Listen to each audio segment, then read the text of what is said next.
Hi everyone. Day 3 of Mahabaleshwaram trip. So మేమైతే మహాబలీశ్వరంలో దర్శనం చేసుకొని ఆన్ ద వేలో పండరీపురంకి అయితే వెళ్ళిపోయాం. సో మేమైతే ఎర్లీ మార్నింగ్ ఇలా రెడీ అయిపోయి టెంపుల్కి అయితే వెళ్ళాం. టెంపుల్ అయితే చాలా బాగుంది. అండ్ అక్కడ నుంచి మేమైతే తుల్జాపూర్ వెళ్ళాము. సో తుల్జాపూర్ భవానీ టెంపుల్ ఎంతమందికి తెలుసో కామెంట్ అయితే చేయండి. ఇది మహారాష్ట్రలో one of the famous temple. So ఇక్కడ స్పెషాలిటీ ఏంటనంటే ఒక రాయి అయితే ఉంటుంది. సో వన్స్ అపాన్ ఏ టైమ్ శివాజీ గారు తెలుసు కదా. సో వారైతే యుద్ధానికి వెళ్ళాలా వద్దా అనేది ఇక్కడ ఈ రాయి పట్టుకొని డిసైడ్ చేసేవాళ్ళంట.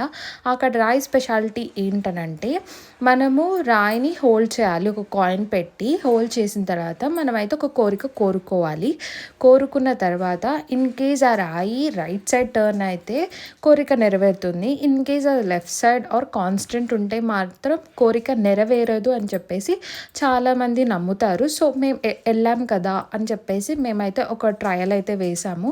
సో నాకైతే రైట్ తిరిగింది అండ్ బాలుకి కూడా రైట్ తిరిగింది. అండ్ ఫైనల్లీ అక్కడి నుంచి అయితే మేము గాన్గాపూర్ వెళ్ళాము. అండ్ అక్కడ స్పెషాలిటీ ఏంటంటే తుల్జాపూర్లో మీకు ఎక్కడ చూసినా బ్యాంగిల్స్ కనిపిస్తాయి.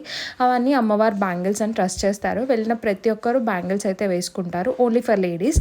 అండ్ లాస్ట్లీ ఇలా ఒక పిక్ అయితే తీసుకొని మేమైతే గాన్గాపూర్కి స్టార్ట్ అయిపోయాము.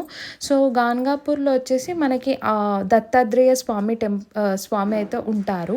సో అక్కడ ఎలా అంటే చిన్నగా ఉంటారు అండ్ 3 హెడ్స్ ఉంటాయి దత్తాత్రేయ స్వామికి.